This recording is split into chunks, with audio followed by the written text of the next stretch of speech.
Organic compounds, when we say organic, C, dapat may C, may H, at may O.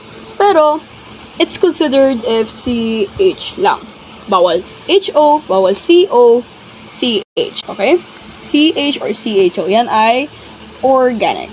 Okay.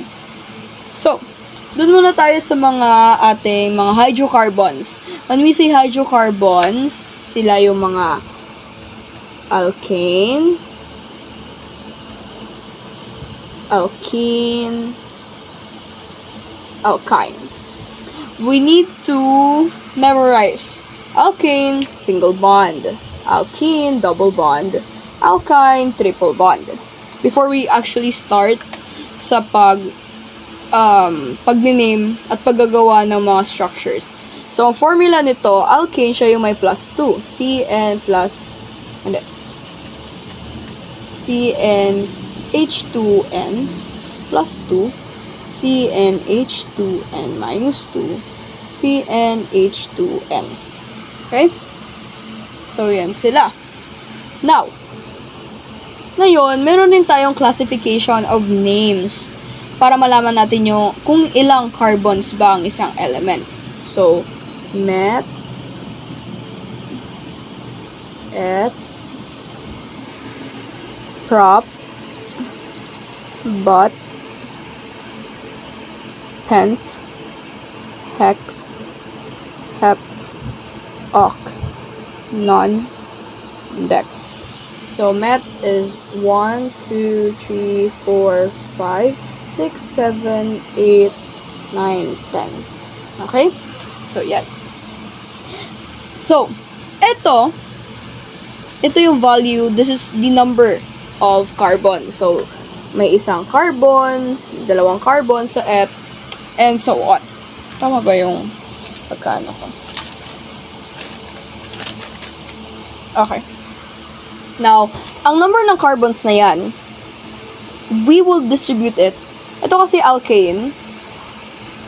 Ito, this is used to know the chemical formula. Ano nga ba yung chemical formula? For example, ang chemical formula natin ay C6H12. Ayan yung chemical formula. This is the formula na gagamitin natin para malaman ang ganito. Okay. So, ang number ng carbon, by just using or just basing on these names, pag wala tayong talagang whole structure na magbe-base, di ba pag may structure, bibilangin lang natin kung ilang carbon, ilang hydro. Paano kung name lang? No? Then, dito tayo magbe-base. So, for example, ang ating prop. Okay. Propane. Propane ang ating propane. Where can I write it? Okay. Propane. Kunyari, propane, di ba? So, prop, meron tayong 3. So, C, ito, yung N, that's the value of the carbon. Lilipat natin yung value ng carbon dyan. 3.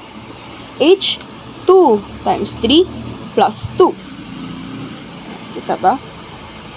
Yan. So, 2 times 3 is 6 plus 2 is 8. So, ayan ang chemical formula ng propane. And then, so on. Okay? Just follow, just memorize the formula. Ano ito? Okay, sample. Hexane. Hexane, hex. From the siya ay 6. And ane, ibig sabihin single bond siya. Meaning, magiging ganito ang formula niya para mahanap natin yung kanyang chemical formula. CnH2 plus N. So, since 6 to, ibig sabihin C6 H2N6 plus 2. C6H212 plus 2 magiging 14. So, yan yung chemical formula ng hexane. So, paano ko papatunayan yan? We could use 3 methods in writing it. Either expanded, condensed, or bond line. Let's go to the expanded. I like expanded eh. So, hexane, ibig sabihin, 6 na carbon. 1, 2, 3, 4, 5, 6. Since hexane, single bond, yan lang kailangan natin gawin. And each carbon, let's remember, each carbon must compose of 4 hydrogen. No? Each carbon must be composed of 4 hydrogen. So, bakit ito, Yuri? Bakit dalawa lang dyan? Count mo to. 1, 2, 3, 4. Yan. Okay?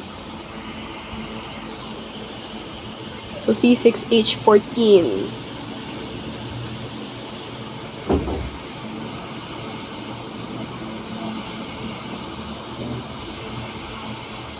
Yan ang expanded. Now, bilangin natin. 2, 4, 6, 8, 10, 12, 14. Tama? 1, 2, 3, 4, 5, 6. Tama? Okay. So, that's the shortcut. Nito, how will we name this structure? Ano ba, what element is this? So, of course, we could base on the number of C muna. So, dalawang C. Ano ba yung may dalawang C? Et. So, meron na tayo. Et. Ilan ang bond? Pag may nakikita kang bond na kakaiba, hindi ka magbe-base dito. Dito ka magbe-base.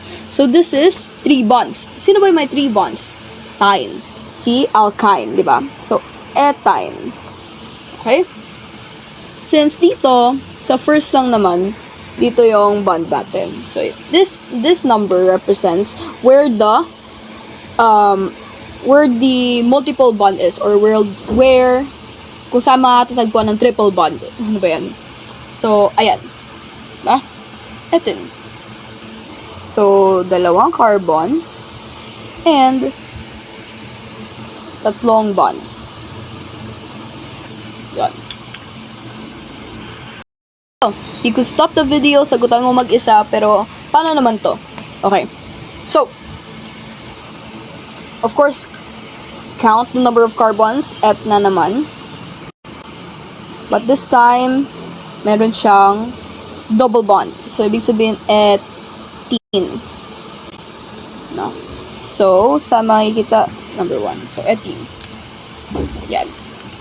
So, it has 2 carbons and 4 hydrogen. Hanap ang pangalan ng element kung ganito. So, each corner represents the number of carbons. 1, 2, 3, 4, 5, 6. So, 6 carbons, ibig sabihin, hex. Now, hex na yan, paano natin mahanap yung hydrogen? Ay, hydrogen, no. Yung kanyang, yung kanyang bond. So, from the look of it, it's ane.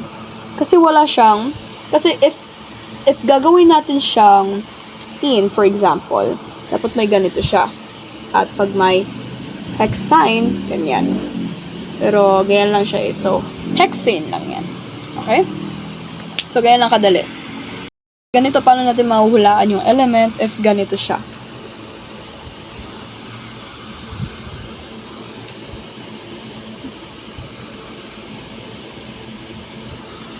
Ayan ang tinatawag na condensed structure. So, by the looks of it, ibig sabihin may 4 na ganito. So, 4 na C, 2, 6. So, hex. Ilang hydrogen ay since wala silang bond, to know if may bond sa condense, no, dapat may ganito siya. For example, CH3. Tapos may CH. Yan. That's when we know there's a bond. Okay? Diyan natin malalaman pag may bond. Okay? May linya na siya. Pero pag wala, ibig sabihin, it's only a alkane. So, hexane pa rin. Hexane pa rin yan siya. Okay? Ano naman kung ganyan? Pag ganyan yung structure, I think na-mention ko na to earlier, cyclo. First na name niya, dapat may cyclo. Kasi it's connected. They are all connected. Hindi sila linear. Pag sabi nating linear, pag ganito. Ito connected sila. Parang they're creating a shape. So, cyclo. So, pag cyclo, paano natin mahanap yung element? Yan. So, dito natin i-connect yung name sa cyclo. So, 1, 2, 3, 4, 5, 6. Hex na naman. And then, we don't see any double bonds. No? Single bonds lang. Pag double bonds, dapat may ganyan siya or something. Wala naman. So, cyclohexane. Okay? Yan lang siya kadali. Yan.